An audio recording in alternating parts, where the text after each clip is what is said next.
Welcome to Empower Yourself and Others, where we're looking at language as a skill.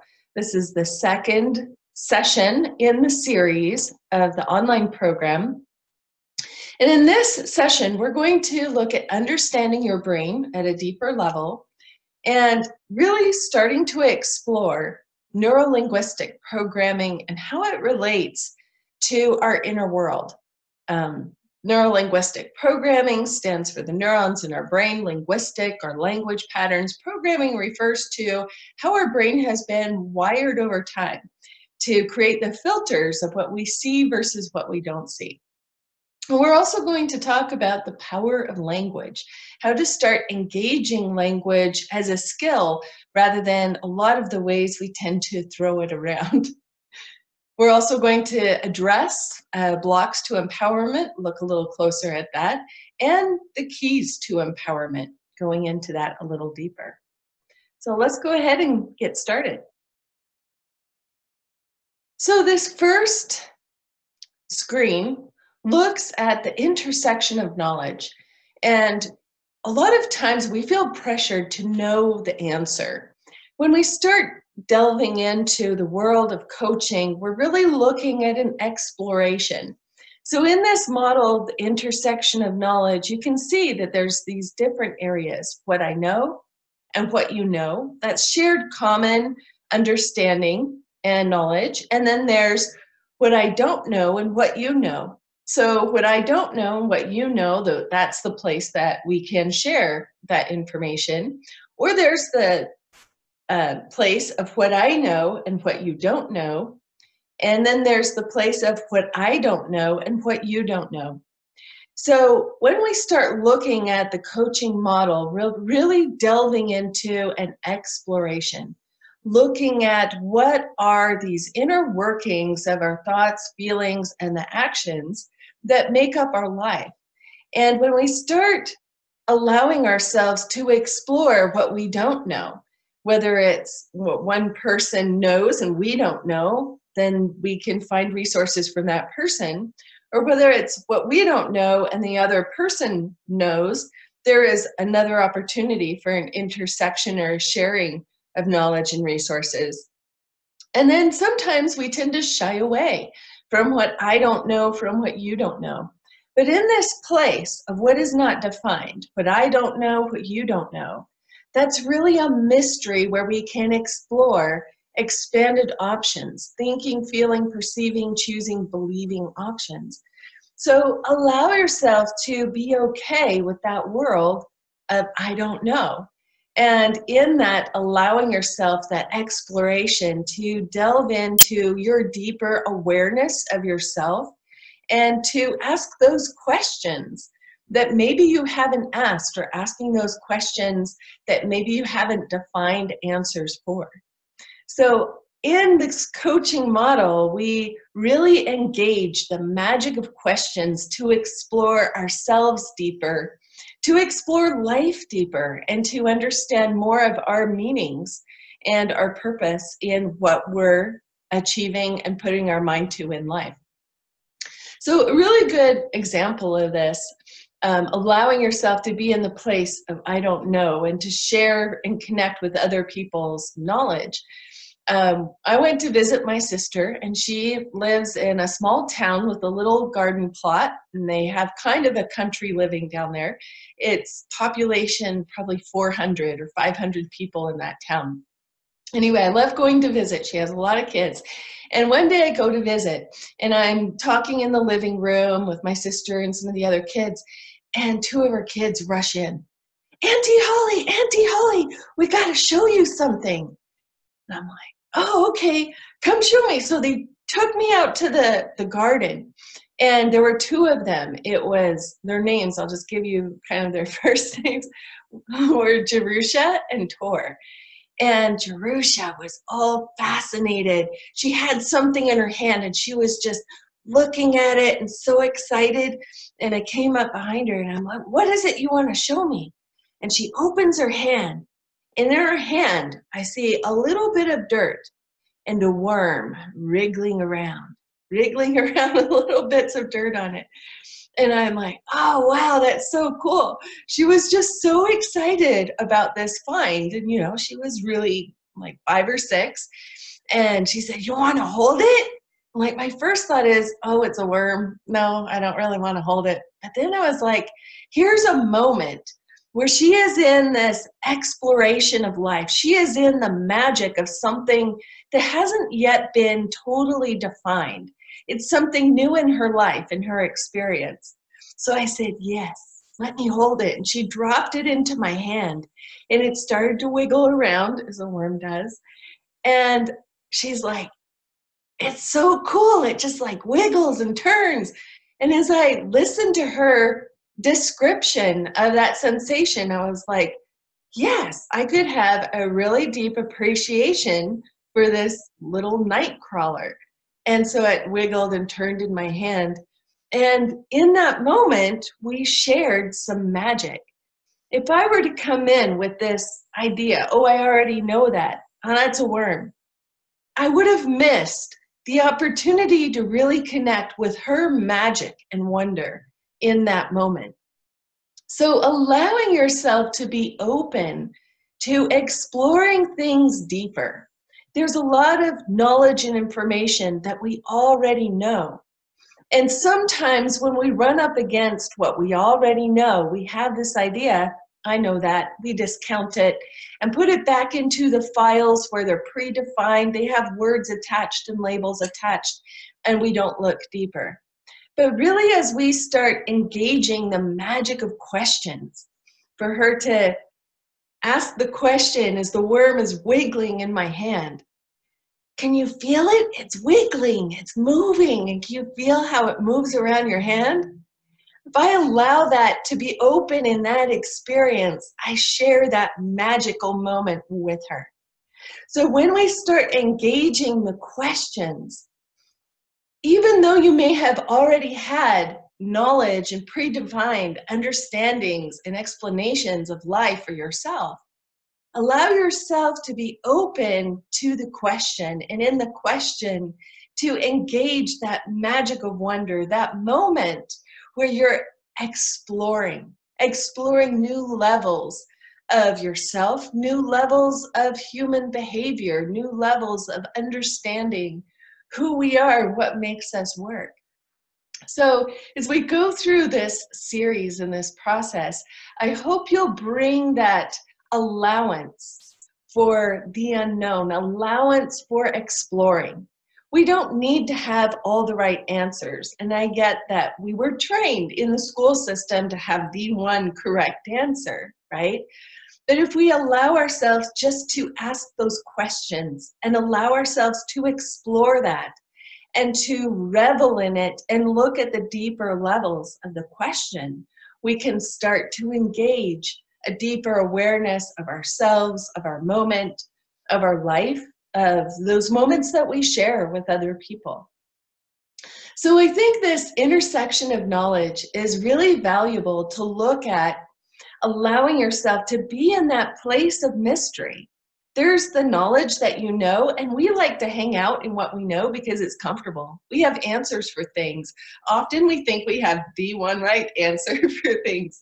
But if we allow ourselves to be open to the question, open to the magic, to the wonder of exploration, we can really tap into some deeper shared connection and wisdom, both with ourselves and with the people that we're working with, whether they're our family members, whether they're coworkers, or even in a professional setting. So I encourage you to explore that unknown and explore the question and the space of the unknown to allow yourself to recognize what else might be found in that space of the unknown. Great. So this is a great frame to bring as we're looking at empowerment with ourselves and others, and especially in these conversations that we're having with people where we want to bring this empowerment forward. Along these lines, often if we give someone an answer, it's not as useful or as powerful to them as it is for them to recognize their own answer. to ask the question, allow that space of the unknown, and allow them to dive in to recognizing their thoughts, feelings, and even their inner wisdom. So that's really where we're going. And when we talk about empowering ourselves and others, that's where we're headed in this process. All right.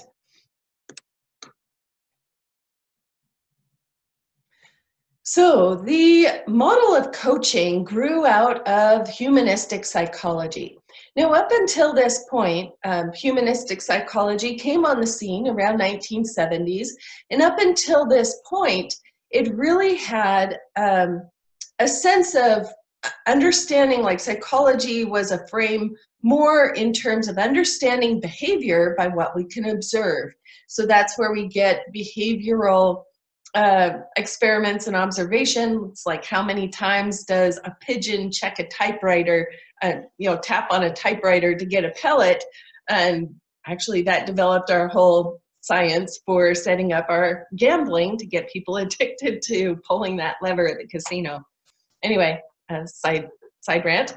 So humanistic psychology came onto the scene and said, wait, humans cannot totally be defined in terms of behavioral, what we do, because there's this whole inner world of how we show up as humans. And so there were these 5 core principles. So this first one, humans are a sum. We're not reductionist parts.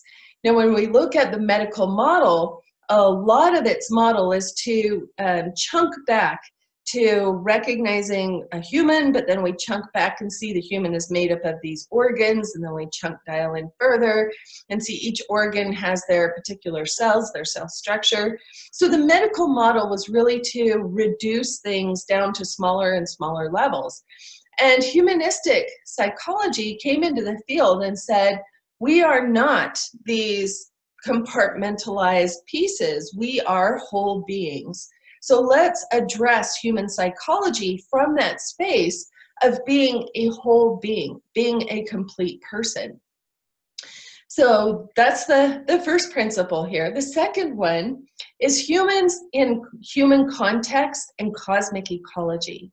So this principle looked at, as humans, we're often finding ourselves, because we're very social, we find ourselves in a human world, in a social world. And we're relating to ourselves and to others within these human structures, these social contexts, these social situations. And then cosmic ecology brought in this higher awareness of, we can acknowledge spirituality as a part of how we operate as humans, which the spirituality question or frame was not considered or even identified in previously in the psychology world. Now, the third principle here, humans are conscious and aware of their context with others. So because of our awareness of self and our awareness of others, we have this awareness of how we're relating to others, which is on top of that map of how we show up in the world, in our life, in those social situations. And then humans are make choices and are responsible. So here's another layer that hadn't been addressed, that rather than seeing, so a lot of the research had been looking at motivation, what motivates people, and looking at these outside forces that motivate people to take action or not, like a reward or punishment system, very behavioral oriented. The humanistic psychology said, hey, wait, we are often making choices internally and determining our behaviors, our outcome, and how we show up. And humans are also responsible, that we take action, we have conscious awareness with the choices and the actions that we're taking, hopefully. And humans make goals, we cause future events, we have meanings, value, and creativity.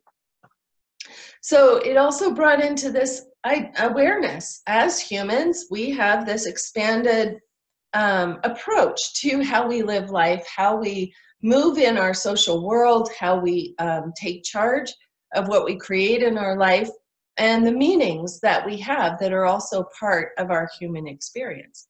So the humanistic psychology model really opened up a bigger backdrop to look at human behavior, how we show up as humans, how we relate to other people in our human structures, but also bringing in that there is this conversation about spirituality is valid. Now, whether you're in one camp, spiritual camp or not, it gave a validity to understanding our inner thoughts and feelings and meanings that have a spiritual context. And also recognizing our ability for choice and goals and these other things as a human, creativity and meaning that are specifically human or specific to how we operate. So it really started to open up a bigger conversation about who we are as humans and what are these motivating forces in our life and our situations. So with the advent of humanistic psychology, seeing humans in the bigger picture of life, it also brought in new paradigms of how to work with humans in the model of personal change, and the field of coaching came onto the scene. Humanistic psychology holds that all people are good and drive for self-actualization. So it looks at these deeper motivators that guide our life and our choices. And the focus moves beyond, a lot of psychology had really focused on the broken model of personality and behavior. And it shifted that conversation to what are these higher aspirations and achievements and what makes people successful in their lives. So they started to have different conversations about who we are as humans in the psychology world and how we operate. So along this same time frame, I have here a link to considered one of the founding fathers of the coaching world, Timothy Galway, was the author of The Inner Game of Tennis. And if you click on the link, it'll take you to his interview. I think it was with 2020, one of those informational programs where they were really asking how did he develop his process for teaching tennis.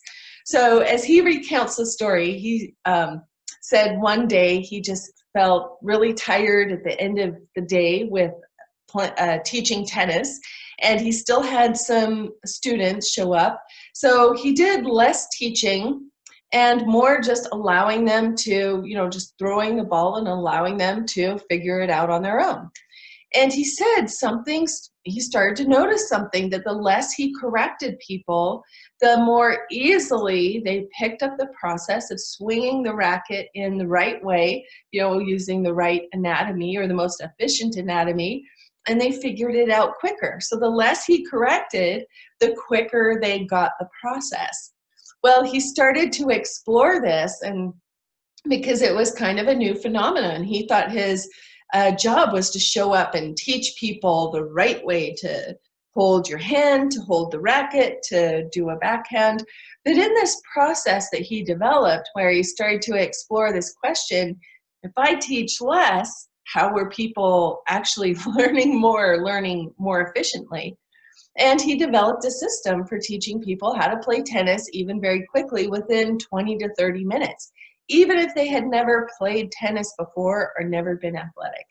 So it's a really great YouTube to watch, because it shows what he understood in that process is that humans are naturally learning, adjusting, and evolving. And sometimes if we step back from correcting people, we can allow people to have their own experience of recognizing and adjusting how they show up. So he recognized this in the context of tennis, but then from this, along with the humanistic coaching psychology field, really developed this new model of how do we work with other people in a more empowering way, and moving away from more of the corrective approach of getting the right answer or the wrong answer to moving into a deeper exploration. So this is a great link. And if you're watching the video, go ahead and pause this video and take a moment to watch this link and recognize it takes about 10-12 minutes, the link that showed there. And watch this process. It's really fascinating to see how this shows up. So from that scene, I hope you started to recognize that's kind of the founding basis of how coaching, life coaching, came onto the scene.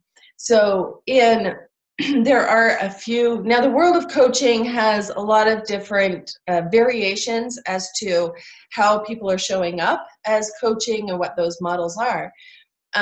There are some professional associations that are keeping some standards as to what we're calling coaching more consistent and more in line with those standards, ethics, and how we're actually using this as a model to help people understand themselves, human behavior, and how to move forward. So what I really loved about this, Timothy Galway, in his process, as he was explaining, is that this inner game that we have, how we're thinking and feeling about things, we're also always in the process of learning. We're always in the process of learning and adjusting and evolving who we are. And the more that we're allowing that process for other people, the more they can inherently develop that awareness on their own, the awareness of their own skills to adjust and shift and evolve and being a part of that process. So in the model of coaching, and if you look at in terms of life coaching as the field, in its truest form, it's about showing up as a facilitator to create the space for people that then allows them to recognize their own answers, that reflects back to them their inner patterns, habits, how they're talking, thinking, feeling, and how those patterns and behaviors are affecting their life and their choices in life. So it's there's a lot of magic that comes from the coaching process, and we're going to touch on some of these aspects to be more efficient at holding that space for people and letting people have their own experience, of recognizing their own answers, recognizing how they're adjusting, how they're growing and evolving in the process of life and these choices that we have in life. All right. You might want to take some notes about what you understood from this segment and some notes about Timothy Galway's process. His book is called The Inner Game of Tennis, talks more about that inner world that he noticed his students were having in their experience of learning to play tennis. And that same identify or concept of what's going on internally as kind of the foundation of what came on the scene with NLP and neuro-linguistic programming. And so neuro-linguistic programming really started to look at what is our inner experience, our inner thoughts, feelings, attitudes, filters of the mind, how our brain is working, that then is affecting our life, our choices, and how we're showing up. So go ahead and stop the video and take some notes, and then we'll see you on the next one.